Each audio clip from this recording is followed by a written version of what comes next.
Peace. Welcome to Light Bulb. Peace to everybody out there. Hey, near and dear to me once again. It's my brother-in-law, known as Vincent Sweet Pea Burns. I just wanted to take the opportunity again to present many individuals that I know, everyday, type people. It ain't all about the fame, the fortune, and all of that. It's just about a leadership. And again, I asked my brother to do this. So again, man, how you doing today, bro? I'm doing good, man. Came in town, visiting my brother-in-law with my wife. Traveling, working on the road now. A truck driver now. It's my trade of choice. I'm just blessed. Blessed to be here.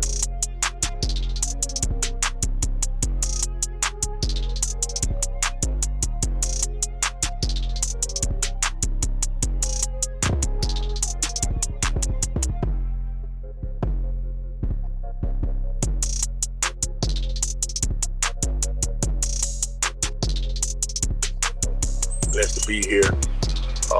Thankful to have loved ones around me. Just trying to stay in a positive environment. That's hard to do in these days and times. Right. Just trying to stay in a positive environment. Just trying to. A lot of people put emphasis on role models and things, but just being in a positive environment, you can find you a good role model to see. You're never too old to find a role model. My brother-in-law, he's a good role model. A good guy. To talk to and always speaking positive. Those are the kind of people you need around you, man. The more positivity you can have around you, man, it goes a long way, man. And I think that's what a lot of our generation is needed. Just positivity. You're gonna have negative moments, but we don't have enough people, I think, just speaking positive. Speaking positive. Speaking positive. Yeah, bro. Well, man, I gotta ask, bro, just off the top. We're all about leadership, man. We're all about, like you said, that positivity. We know what's going on out here. We know that there's a lot of misguided youth out here. We've been misguided. We done been down them same type of streets. And whatever it was that kind of snapped us back and put us back on that right trajectory, man. We just, like you said, we blessed, grateful to be here, bro. But, just give us a little background, man, how you came up and how you ended up where you are, bro. I can go on for days for that, man. I'm born and raised Lake Park, Georgia. I know nothing short of hard work. I've seen my grandma, my aunts, my mom, my dad, all of them just work, just grind, stay out the way, always trying to make a way for their families. So, that's kind of the mindset, that I have. And, my background, I don't think most kids these days could handle my background because, at 11 years old, I wasn't going to a summer camp. I was picking tobacco. I was doing peppers. I was working in the field. Right. And I can remember working for Mr. Old Man JC, man, from 7 a.m. to 7 p.m. and only making $28 the whole entire day. Ooh, and that money didn't go to me. It went to my grandma, to the household. I might have got $10 over here and there, but from the age 11 up to I got 14, summertime, I did field work. And I worked in, and at that age, I feel like, I start to feel like, to get money in my pocket, the responsibility of that I ain't necessarily have to go out here and sell drugs and do things. I was around. I had uncles, I had cousins, I seen it, but they stirred me away from it. You know what I'm saying? Mm-hmm. Even I knew what they were doing. It was like, P, I'll kick your ass if I see you doing this. And I kept that in my head as well. Why do you think, P, they steered you away from it? Why though? Like, what was it about you that made them say, "Hey, nah"? When I look at it and the accomplishments that I've had over my 40 years of life, being able to leave Lake Park, went to Northern Arizona, You know, blessed to get a scholarship for football, leaving Northern Arizona, going to the University of Kentucky. Right. You know, getting drafted by the Colts. You know, I blew out my knee.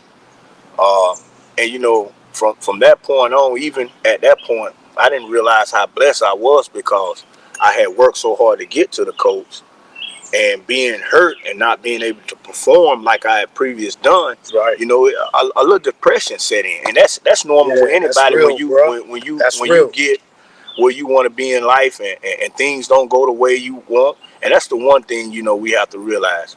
Our dreams and things we always want to accomplish, like they tell you, like you take a businessman, before he become a billionaire, he has to fail over and over again. That's right. So, you know, I want to become a professional athlete.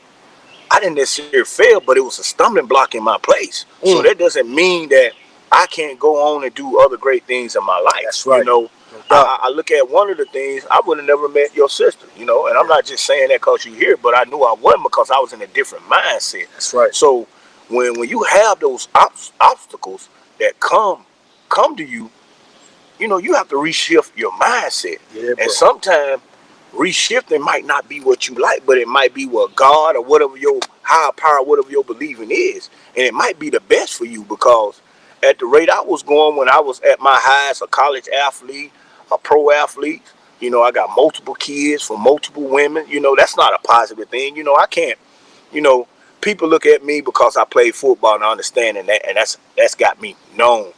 But I also known after that I had some weaknesses that I had to understand about myself. Right. And when you don't understand that, you can get caught up in that. And I'm not gonna sit here and say I didn't, but now sitting back, older man, you know, 40, I don't think I'm that old, but you know, being an older guy, you know, you look back at some of the things you've done, and you know, I guess that's where they say the wisdom and wise come in. So when, you know, I'm like talking to you, your dad, or older men, you know, who have had experience, you know, I come back and reflect on mine. That's right. And know that, you know, it's you're always growing, you're always maturing. So at 40, I'm still maturing. I'm maturing in another age of being a better father, a better dad. Yeah, you know what I'm saying? Just understanding that, you know. So what's that world like, Pete? Just in that moment, dog, when you got drafted to the Indianapolis Colts, what was that moment for you, man? What did it what did it feel like, bro? I just remember, you know, seeing my name.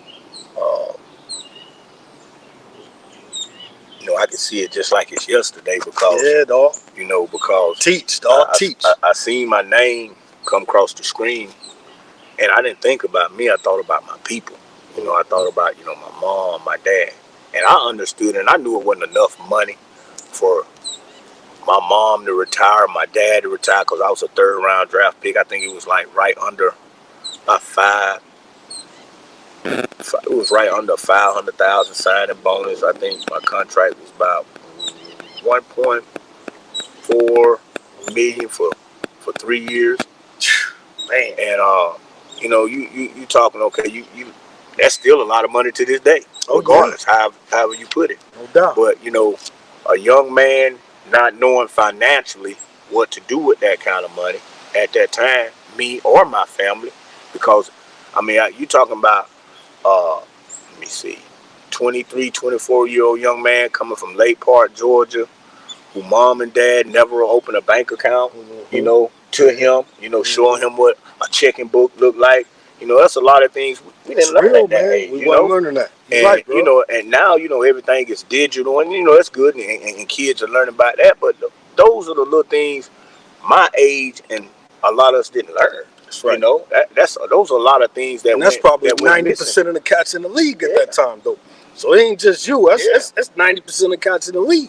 And the thing that as I've got older, I wish I could have understood this back then. Like, okay, the man that's paying me this money, he's got to pay 53 other football players, the coaches, the other people in the building. No doubt. So why can't they show me how to invest my money? They'll have somebody come talk to me and say, you know, don't go over here spending with these guys because they're in a different tax bracket. Well, why can't I learned from the same financial people that they learn from how to get those billions, how to become him one day. That's right. You know what I'm saying? Yeah, why man. why do I gotta be a LeBron James, that type of athlete? Why can't I be a lower level? Hey, we got this class over here for y'all for finances. We know a lot of athletes don't do this. And they'll tell you, they'll be like, well, we have these places you can go choose, but it's almost like it needs to be forced because we don't know no better. That's right. You know, that's just like now you take the NIL deals. Yeah. You know, I'm happy for those kids that are getting that. But you got kids, coaches, and parents that'll fight over money. Yes. And not knowing that right now could set up your future long term. That's right. That's right. So it's going to be some guys that's getting these deals. But what are you going to be for the long term? Because football ain't last. You know, basketball ain't going to always last. Right. You can pay 15 years and come out and still don't know what to do with life. Right. You know, we got guys, you know, we just had a guy, football guy, marrying Barbara not too long ago here. Man. You know, I don't know what his situation is, and, you know, God bless him and his family and things, and I'm not speaking negative, but I'm just saying, like, I'm pretty sure it was some struggles in there, you know? Some real struggles in there. And those are the things, you know, that goes along with being an athlete, you know, that goes along with being an everyday person, you know? I'm not going to, you know, that's anybody. Was Tony Dungy there when you was there at the Colts? Yeah. He was there? Coach Dungy, great man. I was there. And, you know, my tenure there, he was the head coach. I was there when his son passed. You know, to see him go through that and keep his faith, you know, being like I say, positive people. Right. You know, I'd never been around that type of coach before. You know, I was always, you know, that dog mentality, the cussing, and I seen a different way. Right. And that was different for me. Right. That was very different for me. My response was different. I didn't know how to respond because I was used to, you know, if I have a bad player, coach, man, get your ass, you know, ready to go, and I can respond to that. Coach Dungy, hey, man, you're going to be all right. Next play. If you don't make the next play, you'll make the next play the next time. You know, always positive. That positive always no cussing. Yeah. And I never seen a man make other men give him that type of respect at that time. Like, I'm talking about, you know, not just a light bulb moment there. Not just the players, but other coaches. Like, you know, it's just like his energy, his aura amongst that organization. People respected. Yes, like like you didn't want to be the person to disappoint him. Right. You know, and like if he called you out, you know what I'm saying? So that wouldn't be him letting me know. But he let you know on that positive way. Positive note, kept on talking. Hey, you gotta check our watches, right? That's accountability. Yes, man. That's what I'm talking about. You know, accountability. And that's what I respected about him, man. And you know, it was my time there. It was short because of injury, and I wish I could have known him a whole lot better. Right. Because I was dealing with, you know, my own things, you know, trying to rehab, and my mindset and my thinking at that time, you know, you get hurt, you're 25, you know, your mind thinking is, you know, I'm not part of the team. How can I get back out here? Am I going to be my right self? You know, and I had injuries back to back, all the way from my senior year of college on up until I was done playing ball. So, you know, it was a tough 3-4 year stretch for me. Talk a little bit about the coaching. You think about that hardcore, hey, shut up and do what you got to do. How do you think that shaped and molded you in terms of being able to play at the collegiate and the professional level? Well, for me, it was, like you said, coaches, you know, being in the South, the competition of it. Yeah. You know, I think that's kind of changed too over the years, the competition of, you know, football, I can remember basketball. But for my case, it was just about competing for me. So, you know, I played football. I did track all the way up to my junior year of high school. I did basketball all the way up to my senior year from the 7th grade on. You know, a lot of people don't know I had a hard mama on, so my mom wouldn't let me play until I got to the 7th grade. And how I got her to do that, it was crazy because I could remember her, you got a hard mama, you can't play. So I was like, man, I was a guy that died. Like, man, mom, I'm gonna die, I'm gonna die. Right. So my mom was like, well, go on out there and play, boy. you get hurt and die, I'm gonna kick your ass. That's what my mom said. So That's real. So I said, Mom. Hey, mama, no. I said, Mom, if I'm dead, you can't kick my That's ass. right. It don't So matter. you know, she Right. let me play. You know, 40 years here later, man, I'm happy. You know, I eventually grew out the hard moment, as they say. Yeah. You know, who's to know with these doctors, because some have told me I've had it. I've had some tell me after I was done playing that I didn't have it. Right. So I just feel like, here, as long as I perform, I ain't have it. Right. You know, but everybody, man, doesn't get the opportunity to speak to somebody, man, such as yourself, in terms of, man, what it's like on that field, in between the lines, the preparation in the locker room before you going out on that field. And you're a defensive end. Who, you know, let's get this out there first before you answer that. Who's the best defensive end of all times, Pete? defensive end Yes. of all time, man. I already got it in my mind who I think. You talking about defensive end, right? Cat coming off the end. Yeah. Defensive end. It's only one for me. If we talking about end coming just edge rushers, person going to get the quarterback, Yes. it's gonna be LT. Say no more. It's gonna be Lawrence Taylor. Say no more. The mentality that he had. But you know what? You can throw Bruce Smith. You can throw Reggie White. Those three Reggie guys. White was clean. Lawrence Taylor can do a little bit more. He was intercepting, you know, hitting the quarterback, the running back, and all that. And you had to count. And those other two guys you had to count for. So right there towards the top. But if I had to say a guy that I put outside of Lawrence Taylor, I don't think about, and not just because I played with him, just because I seen his work and it transitioned to the field, is Robert Mathis. Robert Mathis from the Colts. Yeah. Man, let me tell you something. Hands down, every day, 10 times on Sunday, man, number 98 got to be on your team. Ooh. And if you got Lawrence Taylor, you can have Aaron Donald, you can have the best of the best. If you number 98 gonna stand, and he ain't got to be the best, but he's gonna stand out because I seen his work. Right. And when you see somebody work, and you know what drive them, yeah, and I know what drove him. He was from Georgia. You know that man was. You know he wanted to get something for his mama. When you got something like that, come on, to me, man, that's the ultimate motivation, man. You know this man. You know, it was different, and what I seen. You know, I seen a lot of guys using machines, taking stuff. Right. I worked out with this brother. I seen this brother put on the 35-pound weight vest and run 120s 10 times, and then take it off and do it again, then go get in the sand pit. I seen this with my eyes. Yes, sir. So I know what real work looks like.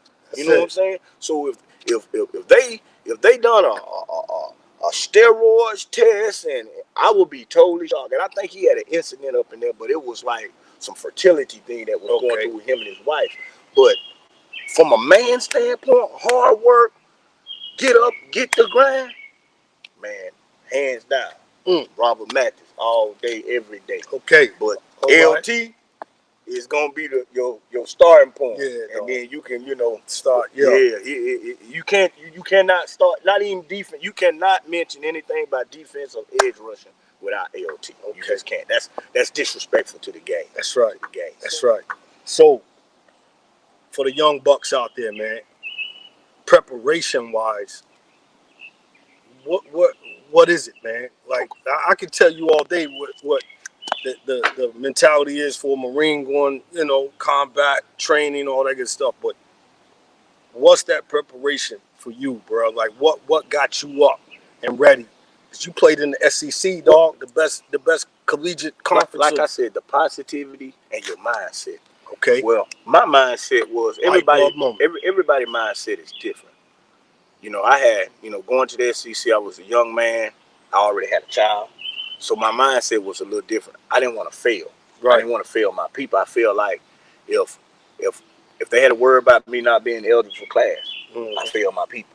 I didn't want to get in trouble. I didn't want my name come across the screen. I got in trouble with some girl or some drugs or some, you know, something stupid. You know, I feel like I've been failing my people.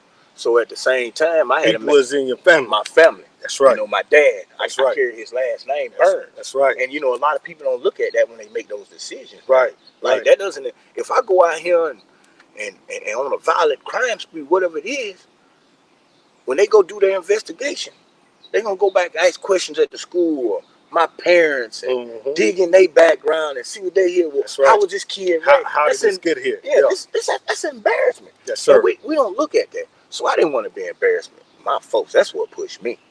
That's you know, that was my grind. That's and then when I called my dad, I can remember calling him, and it was this guy we had on the team named Big Cat, like 6'6", 340, dark eyes. You remember the program? Yeah. Remember the guard that hurt the dude leg, dark, looking like that? Yeah. Man, I called my dad. I said, man, they got this lineman. Call him Big Cat. I said, biggest goddamn man ever. He said, son, I don't know what to tell you. Ain't nothing but hard working. And these fields back here for you. Man, look at him. I went and looked myself in that mirror. You ask one of my best friends, the one I tell him this. I went and looked at myself in that mirror. Yeah, man. If camp started on Monday, and I wasn't even playing yet, I had the red shirt.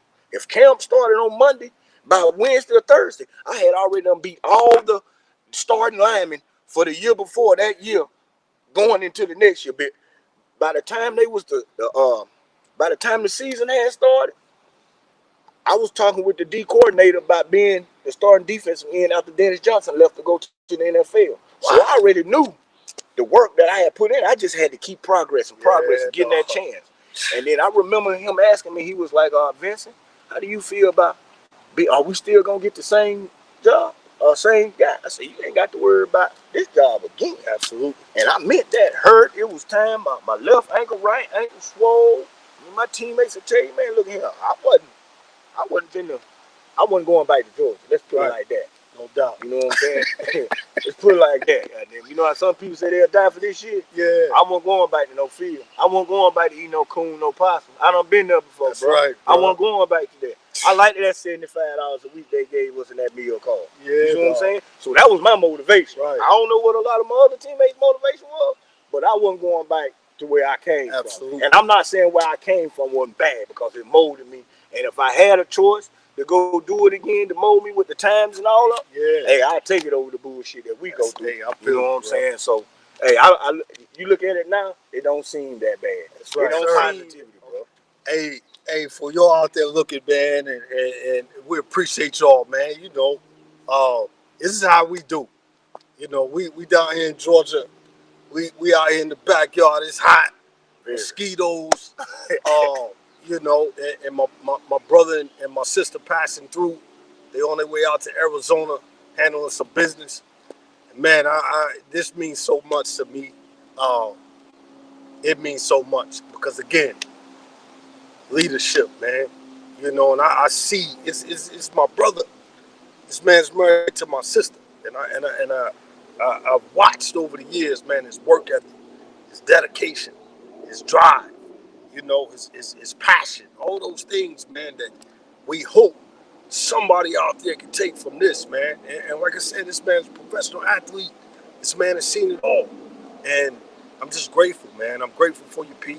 And we'll sit here all day and chop it like we always do. You know what I'm saying? This is my first podcast interview, so I don't know who I going to see this. I know a couple guys I played ball with, been trying to, you know, get me in the past over the years. And you know, I apologize. I was busy in my own little world.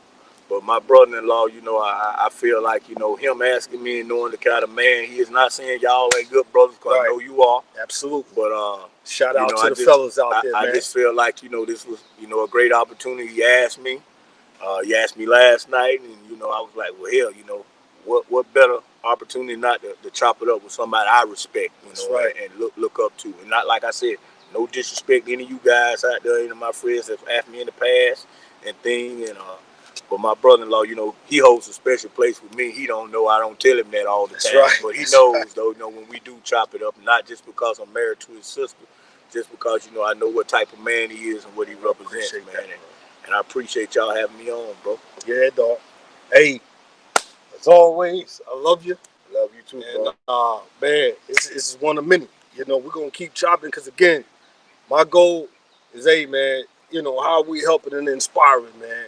That's what we here for, bro. We could be on here trying to be all flossy, doing all this old extra, hey, that is what it is, man. But for us here, like the things my brother talked about, man, hey, bro, like that cat talked about, man, them tobacco fields, man. You know what I'm saying? Like, bro, and I always, you know, I like to end it, man, with something simple, man. Uh, when you think about, like I said, in between those lines on that field, Pete, man, like, give me one word that describes what you feel on that first play when you run out on that field and you line up and get in that stance. What's one word that comes to your mind? Win, That's it, bro. win, win. That's it, man. Hey, man, we love y'all. And with that, man, holler at us, man. We love y'all out there. Peace.